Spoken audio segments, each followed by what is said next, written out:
Why is there such a fascination with zombies? That's what one local university professor is asking her students. Andrea Harris joins us this morning. She teaches at Wright State, and one of her classes is about zombies and gender in pop culture. Andrea, thanks so much for joining us. We appreciate it. Thank you for having me. I'll go back to the initial question. Okay. Why is our fascination with zombies so high these days?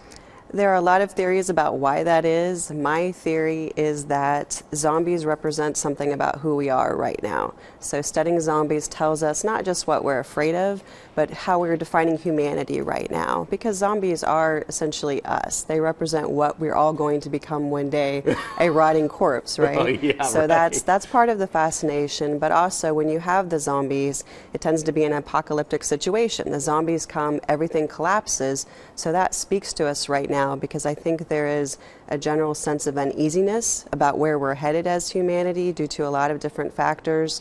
So there's something that we recognize in those scenes, those apocalyptic scenes when everything is collapsed, all the social institutions have collapsed. So I think people are interested in zombies because they're interested in, are people going to survive those apocalyptic situations? Good thoughts on a Friday morning, right? But, you know, there's a fun factor to it. It's unexplainable almost, and it's not just The Walking Dead. That obviously, that has exploded. Right. But there's been many movies back into the 70s, right? That do. What is it, from all that you described, there's a fun factor to it. Isn't that strange?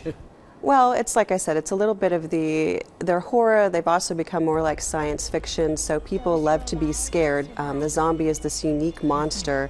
Like I said, that we see ourselves in that, so it's super scary. And zombies are literally often the loved ones that have come back to life. So there's a fear factor there, but there's there's drama that comes with that. Why did you decide to teach the class, and how does it relate to women's study? That's the big question, right? Yeah. What we look at in the course is when the apocalypse happens. When zombies come, what's interesting is it becomes human against zombie. Okay. So what that means is all the normal things that are barriers among humans, things like gender and race and class, and all of those things fall apart because now we're just trying to survive against the zombies. What we looked at in the course is what happens when you're fighting off the zombies, but then also later when you're trying to rebuild society, do you rebuild it in the same way? Are there the same distinctions made in terms of gender roles and in terms of divisions among people? Oh, that's fascinating. There's been all kinds of courses on pop culture, and usually students go in, they think they're going to be easy, but not the case. These courses are not always a breeze, and certainly this one is interesting, though. Thank you so much for coming in. Thank you. We appreciate it. Thanks. Fascinating subject.